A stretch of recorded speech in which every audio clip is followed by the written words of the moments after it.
Comenzamos a grabar la porción de la Torá o la paracha número 8. Se titula Vayishlach el envío. Antes de comenzar vamos a recitar la bendición. Bendito eres tú, oh Creador, Rey del universo, Creador de los cielos y la tierra, que das entendimiento y sabiduría para guardar tu ley y entenderla de todo corazón. Bendito eres tú, oh Adonai, dador de la vida, la cual tu justicia es justicia eterna y tu Torá la misma verdad. Baruch Hashem Adonai Olam, bendito sea el nombre de nuestro Señor por siempre. Amén y amén. Amén y amén. En la sinopsis de la misma, el encuentro de Jacob y Esaf, estos se preparan para el mismo, para este encuentro. Jacob lucha con el emisario del Creador y prevalece. El reencuentro de los hermanos, Jacob y Esaf. La ofensa contra Dina, hija de Jacob. Jacob sigue parte de Shechem hacia Betel. El Creador llama a Jacob con el nombre de Israel. Jacob designa a ese lugar con el nombre de Betel. Nacimiento de Benjamín y fallecimiento de Rachel, los hijos de Jacob por sus madres. Jacob llega a su destino en Hebrón, descendencia de Esaf y principado de Esaf. Bien, muchos temas de interés en esta misma. Comenzamos con que Jacob envió mensajeros hacia su hermano. Y bien, hay unas escrituras que dice que envió ángeles, mire, Jacob no tiene la potestad de estar enviando ángeles, así que la traducción correcta es que envió de sus criados, de los que estaban a cargo de él mismo. Así que estos fueron enviados hacia su hermano, es decir, a darle un informe de todo lo que podían ellos ver. En algunas traducciones solamente, yo creo que es bien poca, tiene esto de ángeles, pero la lectura, si nos damos cuenta en la lectura, siguiendo leyendo, nos damos cuenta que eran siervos de Jacob que él envió. Por otro lado, Jacob estaba en angustia una vez se entera del informe, 400 hombres. Vamos a ver esto bien claro. Sabemos que Esaf era un cazador, y un cazador no creo que sea una persona delicada. Un cazador es alguien robusto, alguien fuerte. Me imagino que tuvo que, con esto del tiempo, poseer algunas habilidades de rudeza. Y si miramos bien el asunto, sabemos que Esaf era un hombre de casa, un hombre de afuera. Sin lugar a duda, estos hombres que estaban con estos 400 hombres, me imagino que eran hombres también, sus hijos, personas que venían con él, personas que lo habían conocido, y me imagino que eran personas también de un semblante de miedo. Por eso es que vemos que Jacob cayó como angustiado, como con temor. A veces se nos olvida que no son 400 hombres como normales. Sin embargo, la casa de Jacob, vemos que son sus hijos, sus criados, y si Jacob se crió en un ambiente como hogareño, me imagino que esas personas también tienen que ser personas no con carácter de ese tipo de rudeza como lo vemos con esa. Que ya quería matar a su hermano por las cosas que estaban pasando. Por otro lado, vemos que Jacob era una persona bien astuta. Número uno, Jacob tenía el favor del Creador. Número dos, Jacob sabía cómo apaciguar cualquier ira. O sea, vemos que Jacob era una persona astuta. Número tres, Jacob sale de Labán con grandes riquezas. Claro, el Creador le otorgó estas grandes riquezas. Número 4, lo más importante, Jacob clama al Creador. Le habló como cuando un hijo tiene miedo y lo habla con su padre. Esta parte, sin lugar a dudas, es como que la base primordial. Trabajo en recordatorio, así mismo lo dice Jacob. Me habías dicho que mi descendencia será como la arena del mar, que poseeré esta tierra, que obedezco tus palabras, etcétera, etcétera. Vemos que Jacob como que le hace un diálogo al Creador como que, mira, ahí viene mi hermano, o sea, él lo que pensaba que su hermano venía a destrozarlo. Y Jacob le hace ese recordatorio al Creador. Yo pienso que Jacob, al ser una persona de hogar, pudo manejar bien esta situación. Como que no se cegó. Si hubiese sido otra persona de casa o similar a esa, seguramente se hubiese desatado alguna riña o algo en descontrol, pero pues este no es el caso de él. En el relato de la lucha de Jacob con el emisario se puede resumir que Jacob prevaleció. Es decir, se mantuvo en pie y salió bien. Pero ¿acaso Jacob tuvo batallas o peleas en las cuales se ha utilizado sus manos? Pues no. Cuando se habla aquí en estos textos de que prevaleció delante de los hombres, y es que en otras palabras salió airoso en tales relatos, y la mano del Creador prosperó sus caminos. Recordemos que nos dice el Creador, no es por su mano que ustedes hacen todas estas cosas, sino porque yo las permito a que pasen. Aquí es donde viene la parte de esta bendición. Estos emisarios actúan a favor de esto y de que sucedan según la voz del Creador para bendición. Por otro lado, vemos que existen las llamadas fuerzas del mal, pero no es como las naciones lo tienen en dibujo. Debemos de recordar que el Creador es dueño de todo, quien ha creado el día, la luz y la oscuridad, el bien y la adversidad. Entonces, por la mano del Creador pasan todas estas cosas. Este emisario que lucha con Jacob, tenemos que verlo fuera de una simple lucha de dos personas, más bien como algo divino. Porque ¿quién va a luchar con algo divino y prevalecer? Nadie. Esto es algo yo pienso que esto es algo como metafórico, aunque tuvo lugar según la descripción para poderla comprender. Comenzando el capítulo 33, seguimos viendo la postración como algo que debe ser, y más aún para exaltar al Creador. ¿Cuántas veces se postró Jacob a tierra antes de ver a su hermano? Se dice aquí 7 veces, hasta que su hermano lo alcanzó. O sea, esta práctica aún la llevan los caraítas hoy en día, porque somos quienes nos apegamos a la Escritura según lo que nos dice, según los ejemplos de la Torá, los escritos y los profetas. Seguimos por la ronda con Eric. Adelante, Eric. Sí, Shalom. Bueno, también tenemos el libro de Obadías o Abdías, como aparece en castellano, donde se menciona también que los malos dejarán de existir, los altivos serán derribados. Hay el triunfo final de los que son los santos, ¿cierto? Los santos que son las personas que guardan los mandamientos, la Torá. Eso es un santo para nosotros. Y bueno, retornando al tema acá de la Parashá en Bereshit 32, quería yo comentar un poco acerca de capítulo 32, versículo 32, donde dice, por eso hasta hoy los israelitas no comen el tendón que está en el muslo, ¿cierto? Porque Jacob fue tocado en este sitio. Entonces hay dos opiniones principales que prevalecen en el caraísmo. Hay la opinión de los caraítas de la Edad Media, los caraítas antiguos, donde se creía que esto era vinculante. Hoy en día yo he visto que muchos caraítas dicen que no, que esto no es vinculante porque no se aprecia aquí que sea un mandamiento, sino que es una costumbre que quedó registrada en la Torá, pero no es una costumbre que sirva para guardar un mandamiento, porque no es un mandamiento. Entonces se ha discutido bastante acerca de este texto a través de la historia del caraísmo, ¿ya? Por lo menos dentro del caraísmo se discute, pero por lo menos si nos remitimos a lo que está literalmente aquí ordenado o prohibido, nosotros vemos que esto no es una prohibición.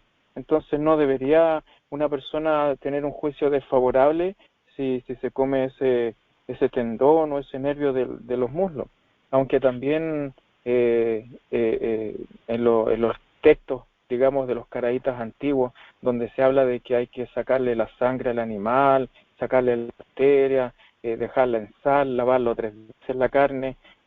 También se menciona de que hay que retirar el tendón de ambos muslos, porque aquí no se menciona si es muslo derecho o muslo izquierdo.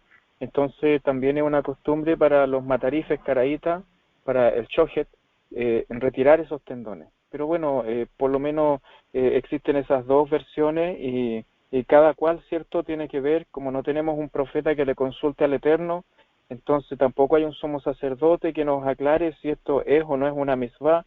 Entonces cada uno tiene que ver, ¿cierto?, si esto es o no es una misvá, de acuerdo a su propio entendimiento, porque así es el caraísmo. Eso quería comentar, sigamos con la ronda. Gracias, Eric, por el aporte. De hecho, aclaraste bien eso de este asunto, que creo que mi señora también tenía algo similar. De hecho, por mi parte, yo me baso en lo que dice la Torá. Realmente, sí hay muchos caraítas que discuten sobre esto, y en el caraísmo, como bien mencionaste, no hay como que una orden estricta de que, mira, no se hace así y ya, y punto. No, cada quien es responsable y cada quien, pues, debe de hacerlo como mejor está escrito. Así que esta parte es bien importante de que cada uno le rinda el claro individual. Miremos el caso de Chinchón, cuando él sacó una miel de un animal muerto, o sea que tú te quedas como que, ok, era un animal muerto y había un panel de miel ahí, él sacó y chupó. Cuando uno lee ciertos textos de la escritura, hay cosas que pasan que no tienen como una explicación lógica en este momento. Pero hay cosas que miramos bien, por ejemplo, en el asunto de los animales, y hasta ahora hay cosas que, según en la relación con el templo, cuando está el templo de pie, hay cosas que nosotros debemos de entregarlas, y hay cosas que se nos prohíbe comer del animal, porque es para, ya sea si es entrega al sacerdote, ya sea si es para holocausto, ya sea porque hay muchas maneras de entregar un animal. Y cuando lo vamos a matar, si es de nosotros, el Creador dice que podamos comer del animal, pero la única instrucción que nos da también es que tenemos que vertir la sangre en tierra, ¿no? Cuidado de comer, no comas sangre con carne. Entonces, cuando nos dice carne, podemos entender que es la parte del músculo del animal, que eso es lo que podemos comer. Pero nada, son cosas que esto no es el asunto de ahora, pero son cosas para que uno por lo menos pueda tener una perspectiva un poco más clara. Sigamos con la ronda con Ilian. Adelante, Ilian. Sí, gracias. Quería empezar con el cómo comienza esta parasha, y es la lucha que tiene Jacob con el ángel, ¿verdad? Yo creo que esta lucha más bien física, creo que también es una lucha espiritual. Entiendo que este ángel, el propósito de llegar allí y enfrentarse a Jacob era más bien para darle confianza a él. Y es bien interesante las preguntas que le hace el malach a él. Es aquí donde primeramente escuchamos que se le cambia el nombre a Israel, se le pregunta cuál es tu nombre. Es un diálogo bien interesante que yo creo que Minerva a lo mejor tiene algo más profundo para analizar, pero para mí es un diálogo que tiene mucha sustancia, que se puede analizar de muchas maneras, pero yo lo veo más bien, se entiende que fue una lucha física porque Jacob termina lastimado. El ángel pudo haberlo matado, pero esa no era la intención. Y pues yo lo veo más bien como una lucha espiritual, porque vemos a un Jacob que estaba temeroso, asustado, y esta lucha le da esta confianza a él de que va a estar todo bien. Le pide una bendición al ángel, y esto le da esa confianza para entonces poder darse ese encuentro con el hermano, porque sabemos que él huyó de su casa y que el hermano no estaba muy contento con él y que estaba con intenciones de quitarle la vida. Y vemos luego que Jacob busca esta reconciliación con el hermano, vemos esta táctica que él tiene para persuadirlo, para, ¿verdad?, ir ablandando el camino, bien interesante e inteligente de parte de Jacob. Y otra cosa que quería mencionar, ¿verdad?, de esta primera parte de la parasha, ya lo mencionó Eric, y es bien interesante dentro del caraísmo esto del tema del nervio ciático. Es una postura bien debatible, y hay caraítas que piensan que no es un mandamiento post Sinaí, ordenado al Sinaí, y otros piensan que es una costumbre que se hacía desde ese momento, y Jacob se lo transmite a sus hijos, etcétera, etcétera. Y es bien interesante. Yo creo que una de las cosas que vemos aquí es que la Torá hace mención de esto por algo. O sea, hay que preguntarnos el por qué se hace esta mención, esta explicación. Y yo creo que la Torá habla de esto, lo menciona para resaltar la importancia de esta costumbre y para que el pueblo entendiera de dónde sale esta costumbre, porque recordemos que en este momento cuando se lee, Moshe es el que está escribiendo esto, y el pueblo salía de una esclavitud. Muchas de estas cosas quizás se pudieron haber olvidado, pero entonces habla que hasta este momento se hacía eso, o sea que esta costumbre nos olvidó durante esos años que ellos estuvieron de esclavos en Egipto, que es algo que es bien, que a mí me llama mucho la atención, que es bien interesante. O sea, había una observancia de esta práctica aún cuando ellos estaban en la esclavitud. Y otra cosa que a mí me llama mucho la atención de los argumentos que habla específicamente de Kirkisani, y es que Kirkisani dice que la Torá, cuando hace mención de esta costumbre, más bien lo que está haciendo es que nos está sugiriéndonos que deberíamos hacerlo como parte de un mandamiento. Y yo también lo veo así. Sé que hay caraítas que no lo piensan así. Igual pasa con la festividad de Purim. La festividad de Purim hay caraítas que piensan que no es vinculante, mientras que otros dicen que sí es vinculante. Y, ¿verdad? Hay las explicaciones por qué esa postura. Pero yo creo que si la Torá lo menciona, yo creo que la Torá también nos está dando este ánimo, este aliento de que sigan esta costumbre, porque tampoco el Creador dice que se deje de seguir. O sea, no hay una penalidad por no hacerlo, ni tampoco hay una penalidad por hacerlo. Y pues en mi parte, yo creo que sí, que se debe, que al mencionarse en la Torá, pues yo creo que es una costumbre que deberíamos seguir como si fuera un mandamiento, parecido a como si fuera un mandamiento, ¿verdad?, del Creador. Y nada, eso es lo que quería añadir hasta ahora. Gracias. Gracias, Ilian, por el aporte. Seguimos con la ronda con Minerva. Adelante, Minerva. Sí, gracias. Quería hacer solamente 2 o 3 comentarios de esta paracha, por lo menos de los primeros capítulos. Por ejemplo, el encuentro de Jacob con Isaac después de varios años. Ya él ha tenido su familia, comienza la familia de Jacob con el peregrinaje. Primero, recuerden que él fue a Betel, luego de Betel, ahora le viene su segunda, como digo yo, su segunda dimensión, su segundo encuentro. Y más bien determina su nombre.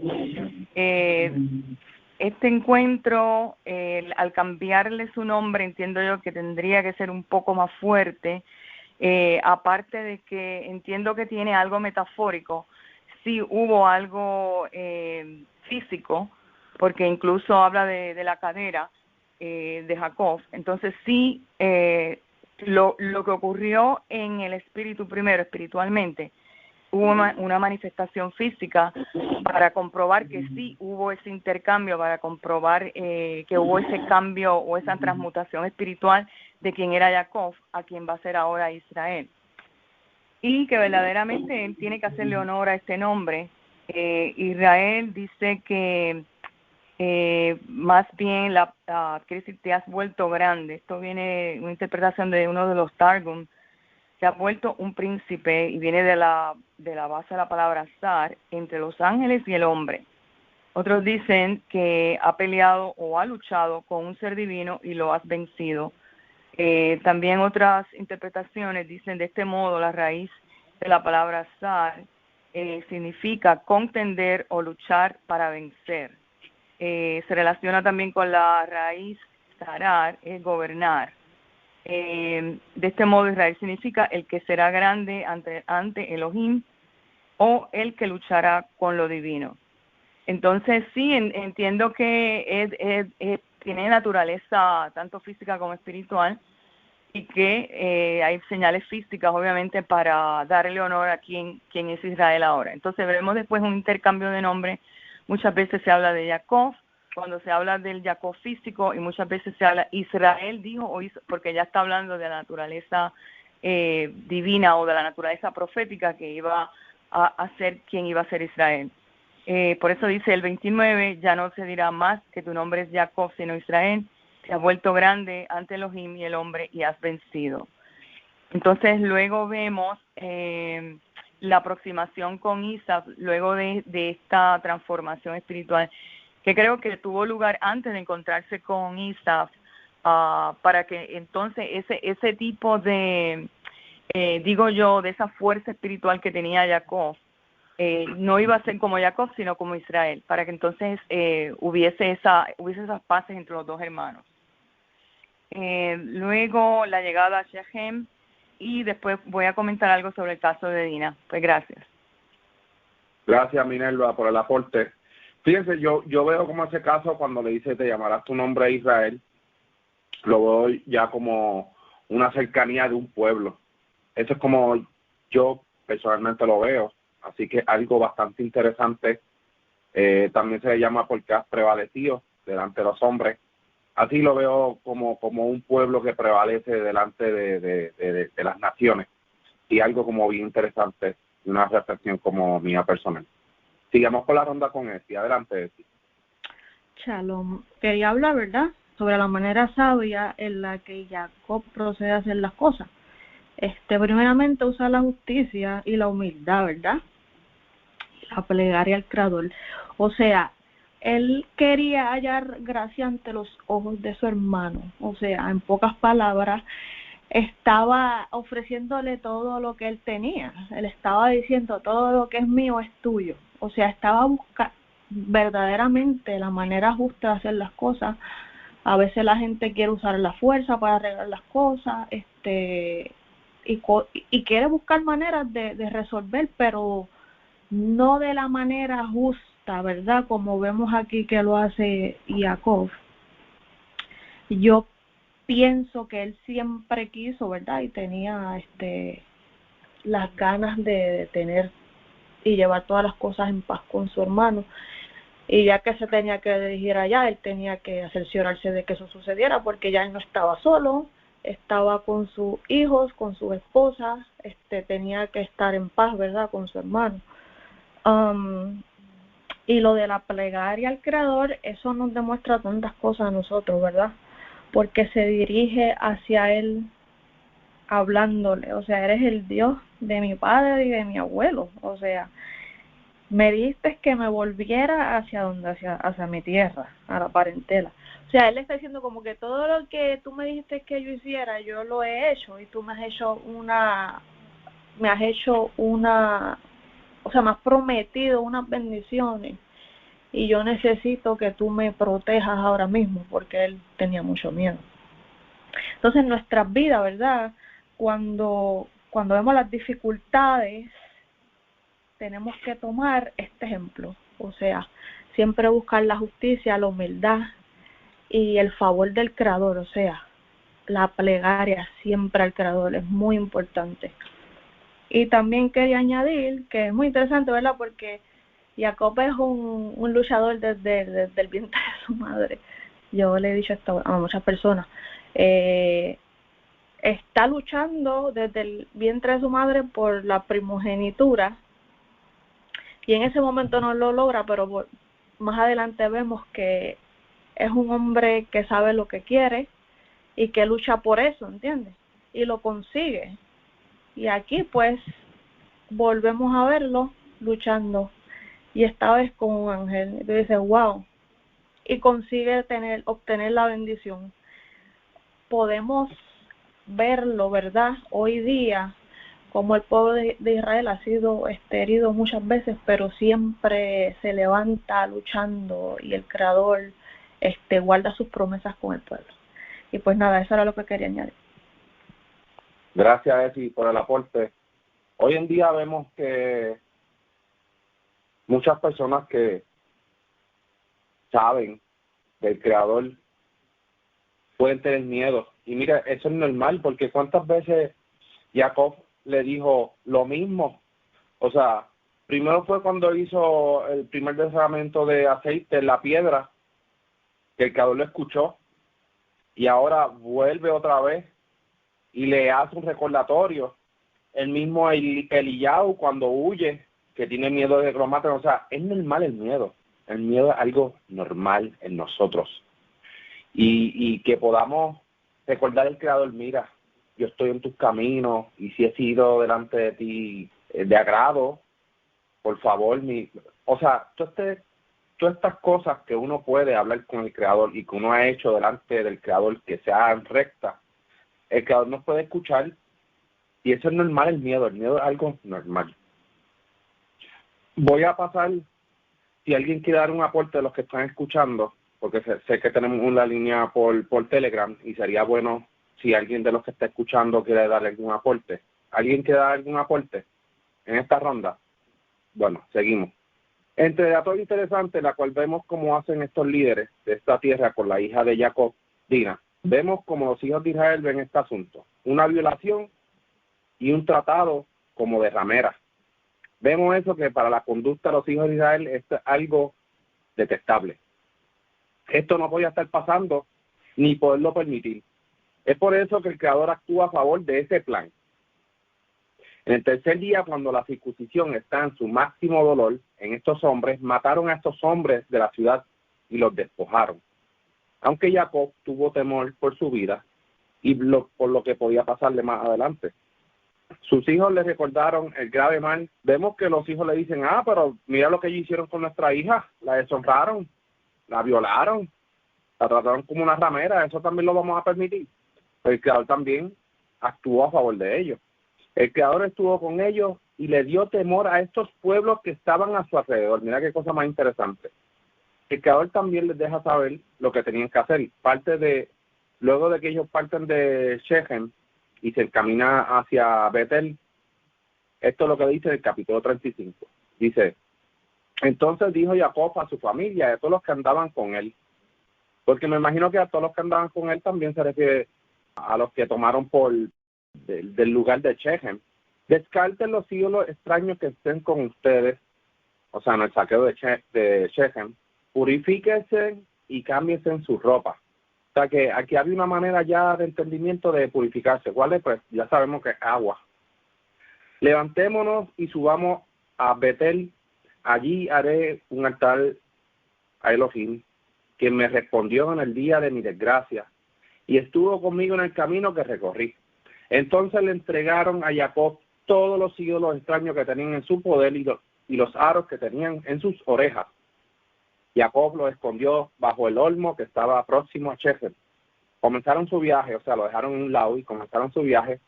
Sobrevino un temor reverencial sobre las ciudades alrededor de ellos y no persiguieron a los hijos de Jacob. Así Jacob llegó a la ciudad, que está en la tierra de Canaán, que es Betel, él y toda la gente que estaban con él, y construyó allí un altar y llamó el lugar el Betel, pues allí se le había revelado Elohim cuando huyó de su hermano. ¿Qué lugar es este cuando dice que huyó de su hermano? Pues lo habíamos leído en la página anterior. Bereshit 28, 17 al 19. Y tuvo miedo y dijo, cuán espantoso es este lugar, no es otra cosa que casa de Elohim y puerta del cielo. Y madrugó Jacob por la mañana y tomó la piedra que había puesto en su cabecera y la puso por título y derramó aceite encima de ella. Y llamó el nombre de aquel lugar Betel, bien que Luz era el nombre de la ciudad primero. O sea, ese fue el lugar que él soñó, que había una escalera que bajaba en el emisario. O sea, llegó otra vez al mismo lugar y allí se le apareció el Creador. O sea, vamos entendiendo que este es el lugar del sueño que él tiene, se puede deducir que es donde se construye el templo. Así que, ¿cómo lo sabemos? Pues, Betel significa casa de Elohim. Pues, aludido a esto, se construyó también el templo. Es lo que se puede entender de este relato que Jacob vierte sobre aceite sobre la piedra, y no una vez, sino dos veces en el mismo lugar. Lo traigo como dato interesante. Seguimos con la ronda con Eric. Adelante, Eric. Sí, Shalom, gracias. Sí, a mí me llama la atención que cuando Jacob se estaba acercando a su hermano Esau, se inclinó 7 veces. Sí, es interesante cómo aparecen estos números a través de la Torá y de la Escritura. En diferentes contextos tú puedes ver que hay números, número 3, número 12, número 7, y de allí nace toda una ciencia que han estudiado unas personas, ¿cierto? Unas corrientes de judaísmo han estudiado esos números. Y claro, pueden haber cosas interesantes, pero tampoco hay que pensar que empezar a sumar numeritos, ¿cierto? Irse al extremo de estar interpretando la Torá de acuerdo a la cantidad que suma una palabra o lo que suma un versículo. ¿Qué número me suma un versículo? Y este otro versículo también me suma lo mismo, así que están relacionados. Eso ya no por lo menos nosotros en el caraísmo no creemos que la Torá se deba interpretar de esa forma. Estos números tienen un significado muy interesante, pero interpretar la Torá basado en eso, en numerología, ya eso es ya apartarse. Para nosotros lo principal es el Peshat, que es la comprensión sencilla del texto. Y también está la analogía, ¿cierto? Que cuando uno tiene un texto que no entiende o un mandamiento que no está claro, vemos otro caso de un mandamiento similar y aplicamos ese concepto. Bueno, volviendo al tema el tema, yo también quería comentar un poquito del caso acá de Dina con Amor, Siquem y todos estos. Obviamente acá yo pienso que debería haber sido juzgado este joven que deshonró a Dina, que es la hija de Jacob. Debería haber sido juzgado, pero en lugar de eso, ¿qué hicieron? Amor, dice el versículo 6, padre de Siquem, fue a donde Jacob y para hablar con él, o sea, para buscar alguna solución diplomática. Que en realidad muchos padres harían eso por sus hijos, pero aquí lo correcto, lo justo hubiera sido que él hubiera sido sancionado, por último con privación de libertad, o hay un texto por aquí en la Torá que lo estaba buscando pero se me perdió, donde dice que cuando hay un caso de violación es como cuando un hombre asesina a su prójimo, como cuando alguien atenta contra la vida de su prójimo. Así es esto. Hay un texto que dice eso, donde se compara a la violación con el asesinato. Entonces, en este caso debería haber habido una pena ejemplar. Y el resultado de esto, como no hubo un juicio, y los pueblos tienen que agruparse y formar tribunales de justicia, como cuando Israel se agrupó y formaron establecieron jueces, se nombraron jueces. Tienen que haber tribunales de justicia para que juzguen los casos en donde se viola la ley. Entonces, aquí este pueblo, el pueblo de donde Amor era el líder, ¿cierto? No juzgaron a esta persona que cometió esta violación, y lo que pasó es que al final el resultado fue mucho peor, ¿cierto? Porque después se levantaron acá varios hijos de Jacob y arrasaron con estas personas cuando estaban sufriendo en el tercer día después de la circuncisión, ¿cierto? Otro dato interesante que quería comentar es que no es solamente la circuncisión la que hace que una persona esté dentro del pacto. Obviamente que una persona que se circuncida, que quiere entrar al pacto, tiene que ser una persona que haya estudiado la Torá, que haya hecho alguna especie de curso para haber estudiado todos los preceptos de la Torá, saber cómo los interpretamos, cómo se guardan, porque de otra forma, ¿cómo vas a unirte a un pacto si no tienes idea de qué se trata este pacto? Es como que alguien llegue a un país y dice, yo estoy obligado a guardar las leyes de este país, me voy a Argentina, tengo que respetar las leyes de Argentina. Pero si nunca has leído la constitución política de Argentina, más de unas 30.000 leyes que tiene ese país, entonces ¿cómo puedes decir que vas a guardar sus leyes? En esto es semejante. Uno tiene que estudiar la Torá toda la vida prácticamente, pero la base, ¿cierto?, se estudia a través de un curso de conversión. Y también nosotros estamos tocando diferentes temas a través de estas lecturas y comentarios que hacemos de la Parashá, porque nosotros hemos estudiado, hemos hecho los cursos de la Universidad Judío-Caraíta, ¿cierto? Entonces tenemos más capacitación que una persona que no ha estudiado nunca la Torá, digamos, de manera formal. Bueno, eso quería comentar, sigamos con la ronda, gracias. Gracias, Eric, por el aporte. Retornando otra vez el tema de lo que pasó ahí en Shechem, vemos que aparentemente se confabularon unos cuantos en hacer ese acto, y el papá siendo el líder, encubrió ese acto y como que, mira, vamos a hacer un trato, vamos a tu hija. Pues sí, pues como esa es la maldad de aquí, ese es el pensamiento de aquí, pero si hijos de Israel tenían otro, vamos a unirnos, pues así es como nosotros hacemos, circuncídense todos ustedes y nos allegáramos como un solo pueblo. Fíjense que era una manera también de allegarse, pero como menciona aquí el hermano Eric, esta gente no tenía temor del Creador. Hemos leído en unas parachas anteriores donde Melquisedec o el rey de los filisteos tenía temor, sabía un código de ética. Aquí esta gente aparentemente no tenía un código de ética ni de moral.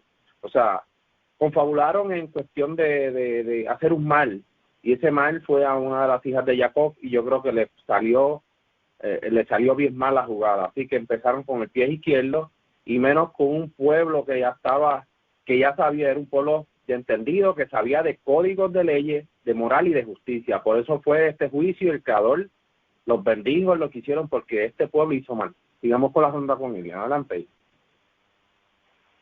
Sí, gracias. Quería entonces continuar con el capítulo 33. Vemos que Jacob ve que Esaf está llegando, ¿verdad?, a su encuentro, y vemos una actitud de Jacob donde él tiene un orden para poner a su familia, poniendo primero a las esclavas con los hijos que tuvo con ella, después a Lea con los hijos que tuvo con ella, y al final a Raquel con Joseph, ¿verdad?, que era el que en ese momento había nacido de Rachel. Y es bien interesante. Yo creo que Jacob se delataba él mismo con su preferencia, su favoritismo, no lo disimulaba en ningún momento, y este orden que él hace me llama mucho la atención. Pero vemos cómo el Creador lo prospera, cumple con lo que le dijo, y Esaf cuando llega le dice que ¿qué es esto que tú estás haciendo? ¿Por qué me estás dando estos regalos? ¿Qué significa todo esto? Y Jacob le confiesa que tenía temor de este encuentro, y que era una manera de pedirle como un perdón o una reconciliación. Entonces vemos que Esaf lo abraza, se emociona al verlo. Es un momento bien emocional entre ellos. Es lindo, ¿verdad?, leer este relato, entre esta reconciliación entre los hermanos. Vemos también que Jacob se refiere a él siempre como mi señor, como si él fuera un siervo de Esaf. Me imagino que lo decía también de forma humilde, y también para buscar ese agrado al hermano, o sea, mantener como que esa humildad delante de él, y que el hermano no tuviera esa ira, ese rencor que a lo mejor tuvo tiempo atrás, ya se le había quitado. Después vemos también que Esaf quiere devolverle los obsequios, le dice, no, yo toma de nuevo esto, y Jacob en todo momento se rehúsa a recibir de nuevo lo que ya había obsequiado.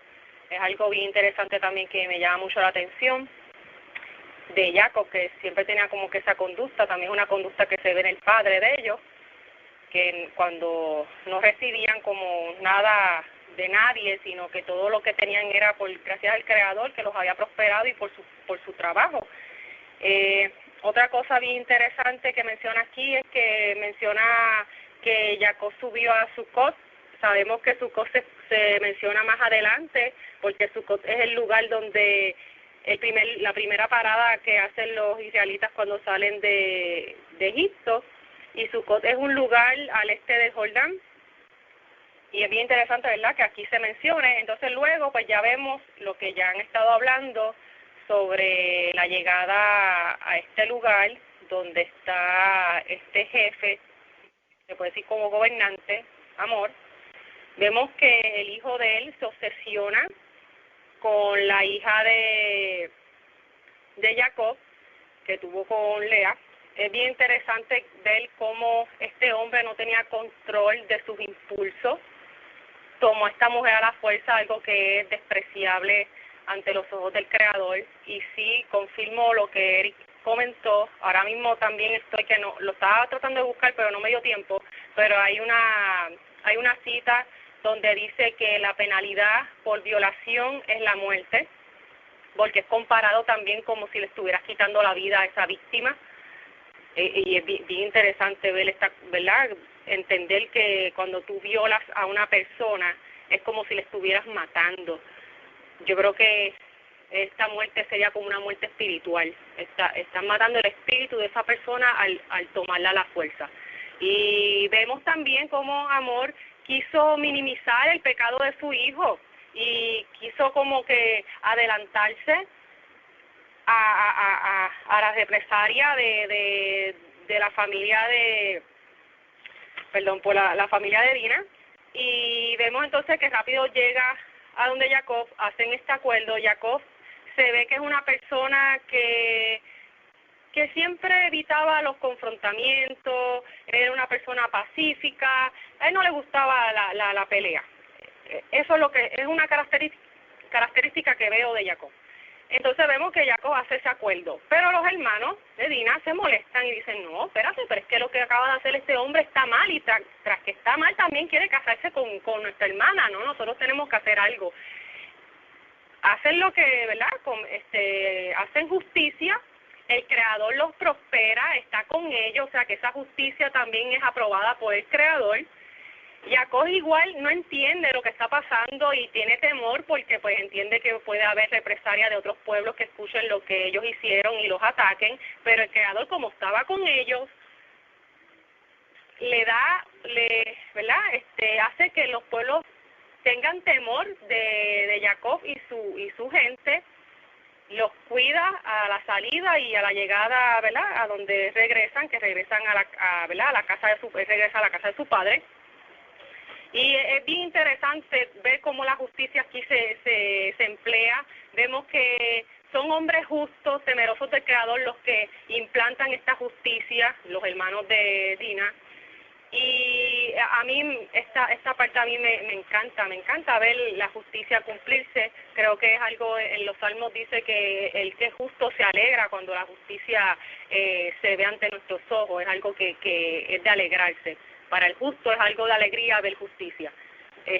Vemos también luego cómo llegan donde su padre fallece. Sabemos que cuando él le hace la bendición a Jacob, él no estaba en su lecho de muerte porque duró más tiempo y duró muchos años más. Y entonces vemos que estos dos hermanos, Esaf y Jacob, entierran a su padre y prosperan en la tierra. Es tanta las riquezas que tienen que Esaf se ve obligado ¿verdad? A retirarse. Se va a la tierra a la región del sur de Judea y del Mar Muerto, y allí se establece, y de ahí sale el pueblo edomita.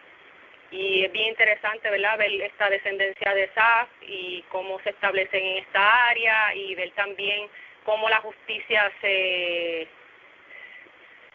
implanta, se imparte aquí en este relato de la violación de Dina. Y nada, eso es lo que quería añadir. Gracias. Gracias, Ilian, por el aporte.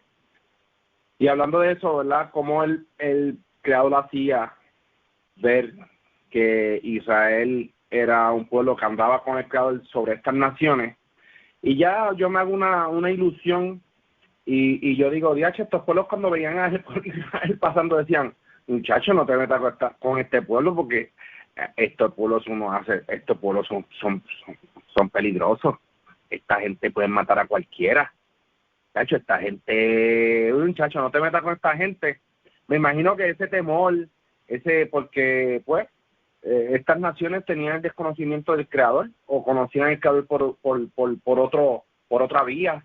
Pero yo me imagino ya cómo es que estos pueblos veían a esa nación de peligro. Cuando el Creador ponía temor en ellos, tenían que verlo de una manera como que, diache, esta gente sí que matan a cualquiera, mejor vamos a abstenernos, estamos tranquilos y dejarlo que ellos pasen, porque nos van a picar la cabeza. Mira lo que hicieron allá atrás, muchachos, olvídate. Ya me imagino una cosa similar, por eso es que me lo veo como un poco jocoso, pero es por esa parte.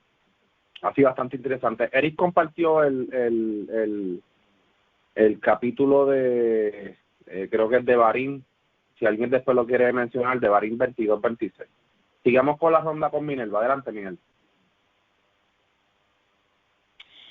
Sí, quería hacer un comentario, por ejemplo, de Shechem.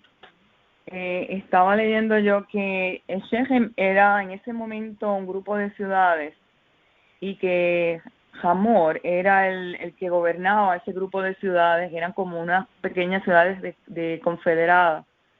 Y entonces su hijo era una persona muy notoria, ellos eran muy importantes, es como decir el gobernante de esa ciudad, o sea que no fue cualquier persona.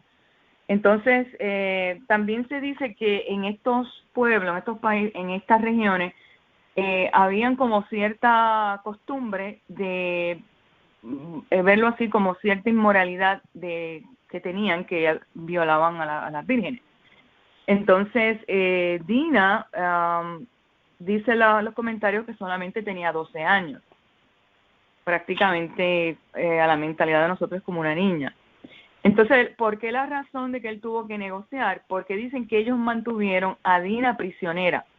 No solamente la violaron, sino que la mantuvieron prisionera, pero aparentemente el hijo de Shechem parece que tenía sentimientos por ella, aparte de lo que hizo, quería casarse con ella, tenía como un tipo de pasión por ella, y por eso es que el padre quiere negociar con Jacob. Entonces ahí es que comienzan esta dinámica de hacer cierto tipo de pacto, que mezclasen con ellos, que tomaran sus mujeres, que ellos se casaran entre ellos. Y lo cual, pues, el trato fue que pues ustedes tienen que circuncidarse, y ellos accedieron a eso. Y entonces, pues, todos los varones de esa provincia, pues, todos se circuncidaron. Pero al tercer día, obviamente, habían los Shimón y Leví, que eran los hijos de Lea, eran hermanos inmediatos de Dina. Ellos hicieron sí esta venganza por su hermana. Para rescatar a su hermana. Entonces no vemos aquí en ningún momento que Dina habla, cuál es el sentimiento de Dina. Dina está como, es el tema, pero no se escucha la voz de Dina. Entonces la voz de Dina se escuchó a través de Shimón y Leví, de sus dos hermanos. Que yo lo encontré con una metáfora bien bonita, era su pueblo, ¿no? Entonces, pues vemos aquí como ellos tienen que salir de ahí para Betel. Entonces, el comentario que quería hacer es más bien que de la mujer violada no se escuchó nada, simplemente el suceso, el evento, que fue una desgracia al pueblo. Pero yo me imagino el sufrimiento de Dina a los 12 años, o sea, que yo me puse en el lugar de ella, o sea, veo su tristeza, no solamente veo el coraje de los hermanos, el coraje del pueblo, sino que también hay que ver la parte dolida de la mujer, el dolor y el sufrimiento de la mujer. A pesar de que la persona, el violador quería casarse con ella, y luego posteriormente vemos, en estos tiempos eran todos costumbres, nos acordamos de cómo Betuel le dice a Jacob, no es la costumbre, o sea, no se usa la palabra mandamiento en sí, sino que se habla, no es la costumbre, no es la tradición de estos pueblos hacer esto. Entonces, vemos luego posteriormente cómo se hace un mandamiento con respecto a las que son violadas.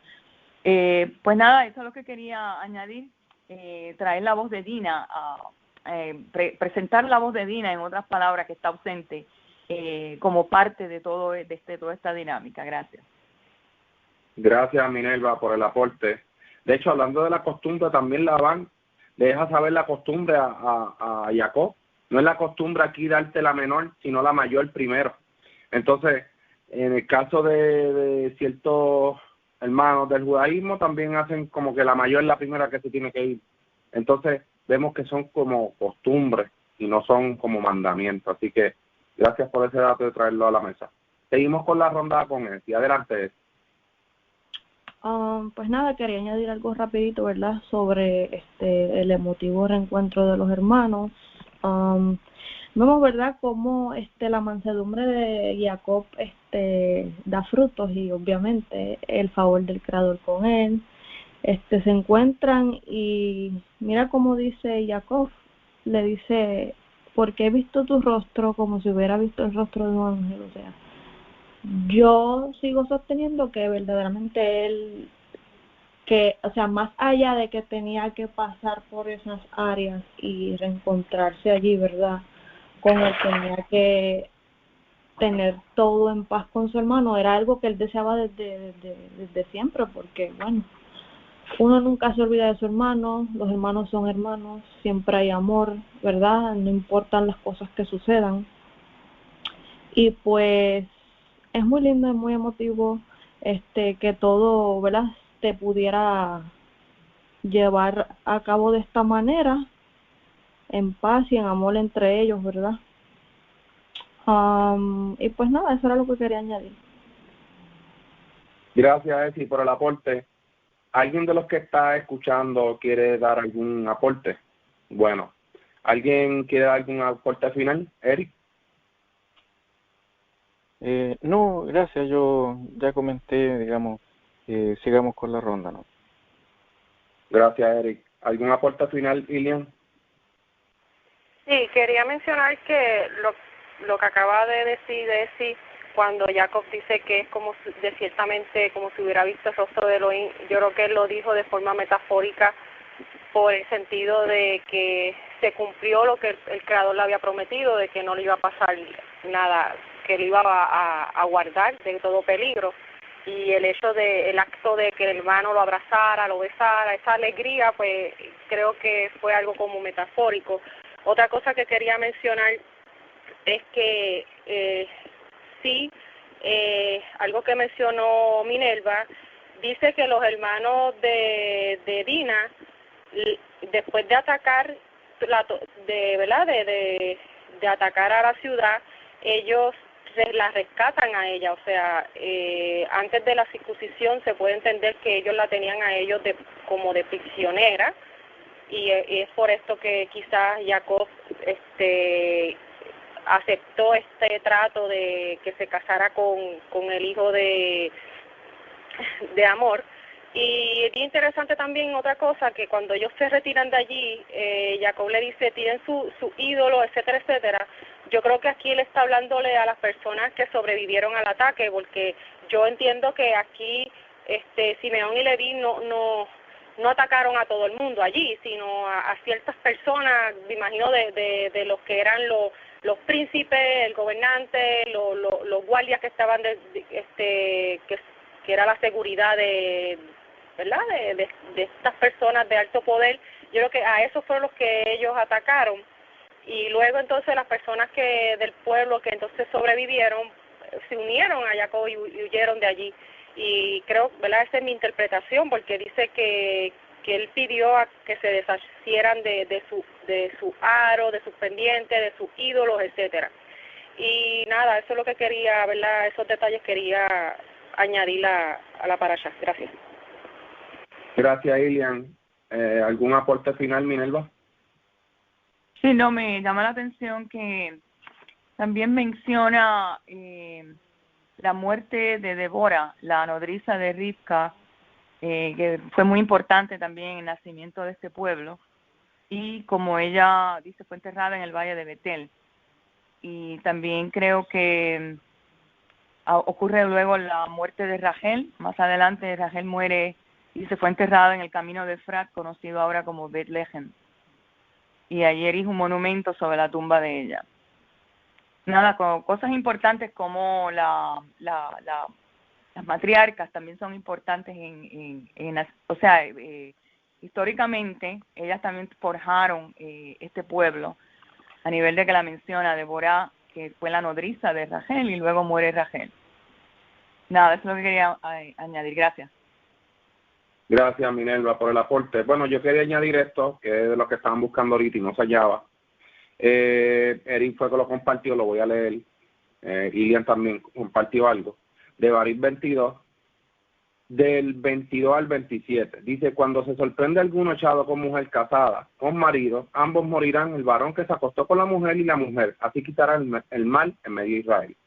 Cuando fuere joven virgen desposada con alguno y alguno no la hallare en la ciudad y se echare con ella, entonces la sacará ambos de la puerta de aquella ciudad y los apredará con pies y morirán. La joven porque no dio voces en la ciudad, o sea, no gritó, y el hombre porque forzó a la mujer de su prójimo. Así quitarás el mal en medio de él.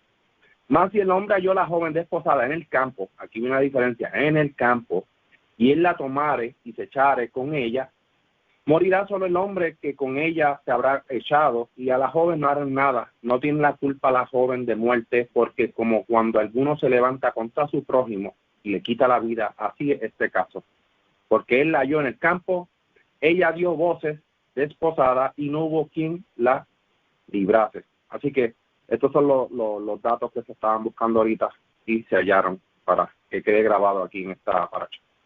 Bueno, si no hay más duda o pregunta, les deseo a todos Shabbat Tov. Shavuot Tov. Shavuot Tov. Shavuot Tov.